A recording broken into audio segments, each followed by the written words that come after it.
What's up, everybody? It's your boy Joshua Edwards, live from Brooklyn, New York. This is Joshua's Proximity. We are officially rolling into the last week of the NFL regular season. It is a lot of things at stake. You know how I am about the Carolina Panthers, and that's where I'm going to start off with on today. I'm kind of nervous. This last week comes down to whether or not we're in the playoffs. This comes down to whether or not I win my elite controller. Right now, we're currently sitting at 8-8. And there's two ways that we can get into the playoffs. The first one is obviously beat the Tampa Bay Buccaneers. Now, if you know anything about this team, especially when it comes to us against them on the last week, Mike Evans always finds a way to ball. Not only that, he just goes bonkers, and they find a way, obviously, to make their way into the postseason in recent memory. But if we beat them, we get into the postseason. And believe it or not, we can get some help if the Atlanta Falcons beat the New Orleans Saints. If they win, it does not matter. We get into the postseason regardless. And we don't want to leave it up to the Falcons because the Falcons almost just blew the game last night.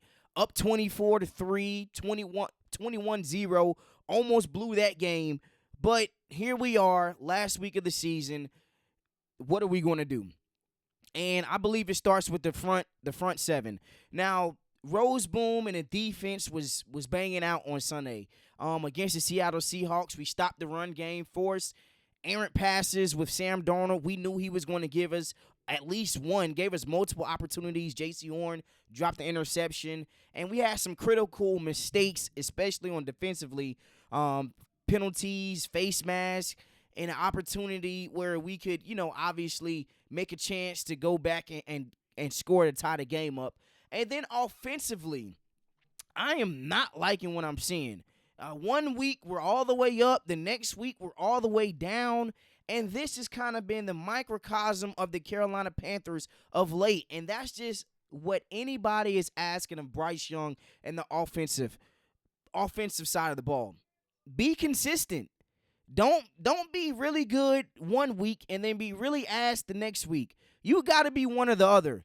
And especially in today's day and age in football, you got to have a quarterback that's going to be able, one, to push the ball down the field and win the game. And I know a lot of people are going to rake and drag Bryce Young through the mud, but the play calling was awful.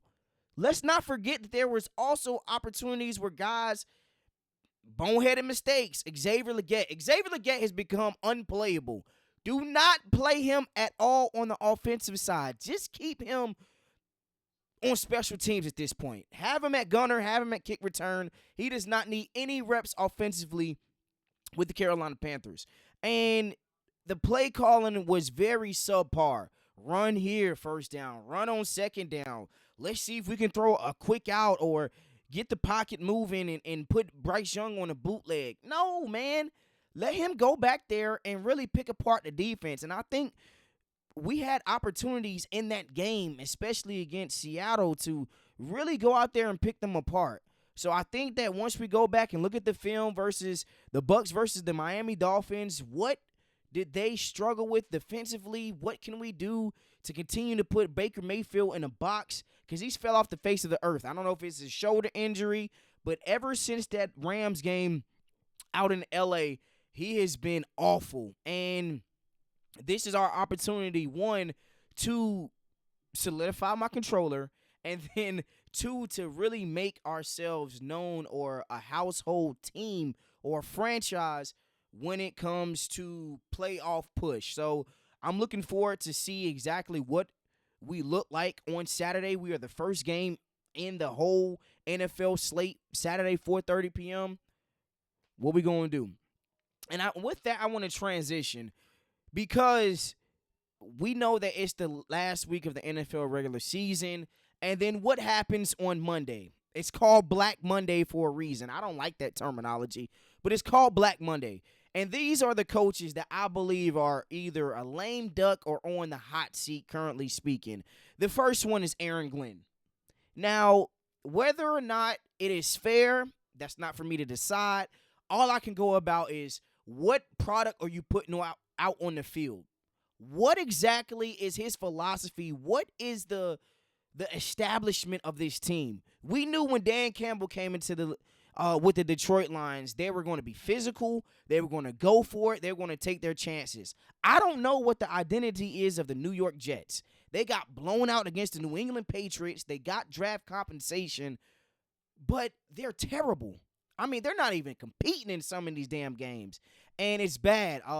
They used to be able to hang their hat on defense, but right now, currently speaking, I don't know what the hell is going on in New York. Number 2, Pete Carroll. We knew he was a lame duck. I don't even know why the Raiders hired him. Maybe it was just one of those situations where they wanted to attract customers into the stadium, but the Raiders are awful. They bench players. This is definitely a move by the general management and front office to say that, hey, Pete Carroll, we appreciate your time this season, but we're going in another direction. I believe that is exactly what's going to happen the next coming weeks. The next one is Jonathan Gannon. Jonathan Gannon, the Arizona Cardinals. What the hell is their identity? They're awful. What's going on with Kyler Murray? Anytime that Michael Wilson is your number one receiver when you drafted a guy in Marvin Harrison Jr., that is a reflection of the coaching, not being able to get your players in a position to where they can exceed, and just the whole litany of issues. I believe he's going to come Monday. This one right here is going to kind of wrinkle some feathers. Shane Steichen. Now, you started off 7-1. I know Daniel Jones got hurt. There was a lot of injuries, but I don't know if you're really a good coach. You call up on Phillip Rivers to come and save your franchise once again. He's 44 and he's a grandfather. He has a kid that has a kid, and you called him out of coaching to come and throw passes for you. I don't know if it's you or Chris Ballard, but there has to be some type of turnaround in the Indianapolis Colts organization, and I believe it ultimately rests at the head coach. These last 3 right here is going to kind of wrinkle some feathers even more. Todd Bowles. Now, Todd Bowles, if he loses to the Carolina Panthers, I believe he's gone, y'all. He's a great defensive-minded coach. I just don't see a situation. I think he's maxed out. I think with Baker Mayfield, that whole offense, I think they have capped out. They've already won their Super Bowl.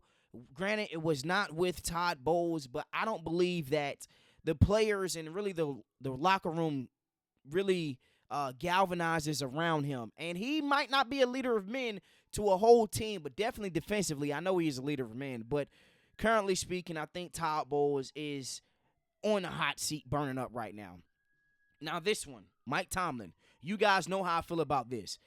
I thought they should have got rid of him last year. I understand that you continue to not have losing seasons, but when is enough going to be enough? You talk about the standard, but bro, you haven't won a playoff game since 2016. That's damn near a decade ago. I mean, what the hell are we talking about? He definitely needs to be on a hot seat.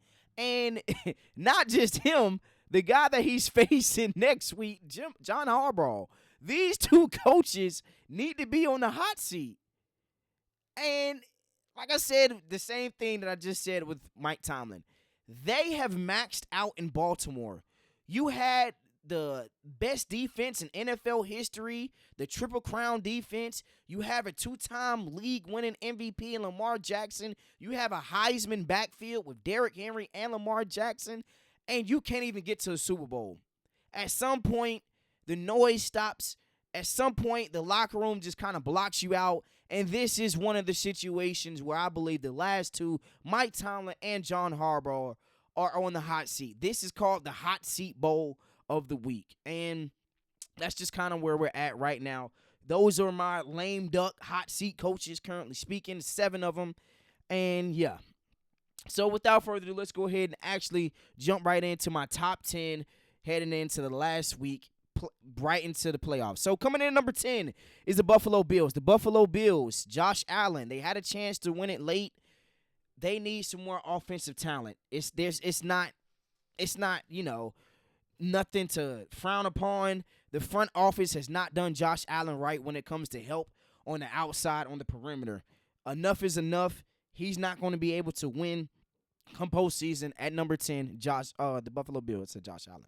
At number 9, the Chicago Bears. This team is far ahead of their schedule. Nobody expected the Chicago Bears to be exactly where they're at.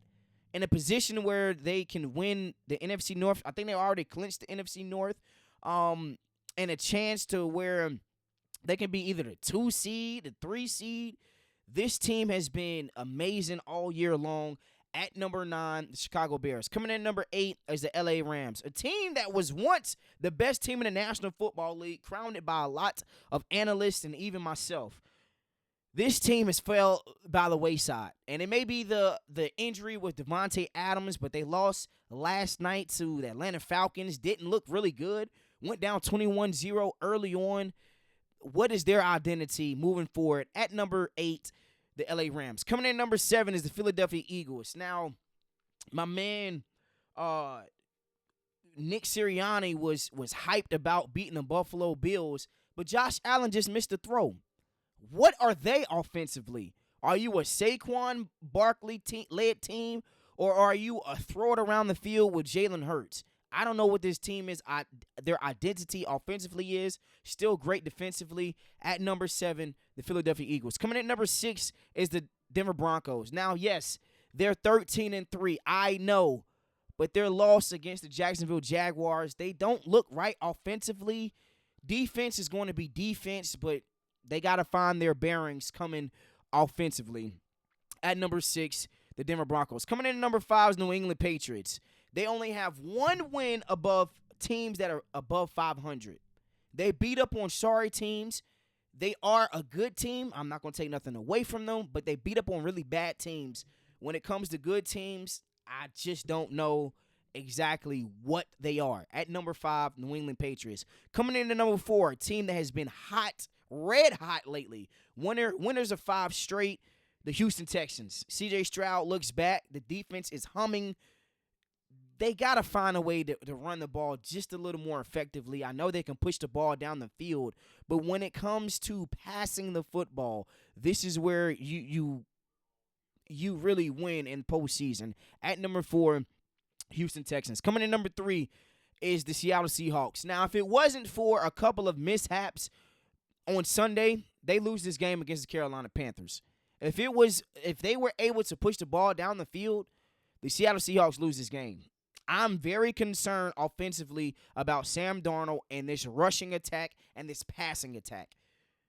We're going to see come Saturday what exactly they look like against the 49ers. At number 3, the Seattle Seahawks. Coming in number 2, the shocker of them all, the Jacksonville Jaguars. The AFC South is a legitimate 2-race team right now. The Jaguars and the Texans. This team is legit, y'all. I know I talk trash about Trevor Lawrence and how he's a jag and he's not a guy, but coaching matters. And once again, you're seeing it with the Jacksonville 11-4 team, a red-hot team, went into Denver 2 weeks ago and beat the brakes off of them. At number 2, the Jacksonville Jaguars. And the best team right now in the NFL is the San Francisco 49ers. Christian McCaffrey. Not enough is talked about the coaching. What type of coaching job, what's my guy's name? I can't think of his name. God, I'm having a brain fart right now. Not enough talked about how good of a coaching job the 49ers coach is doing right now. It's going to come to me in a second. But overall, best team, can run the ball, can pass the football, and that's just my top 10 right now. And now to close it out, my picks for this week, Panthers versus Bucks. I'm going to be honest, man. I think we lose this game. I'm going Buccaneers, man, and I'm kind of nervous. Going Buccaneers. I don't want to believe it, but I'm going Buccaneers right now. Seahawks versus 49ers. Give me the 49ers. They clinched the 1 seed. Colts versus Texans. Give me the Texans. Browns versus Bengals. Give me the Bengals. Myles Garrett has the sack record this weekend. Saints versus Falcons. Ooh, Saints versus Falcons. Give me the Falcons. We need them to win. Packers versus Vikings. Give me the Packers. Titans versus Jags.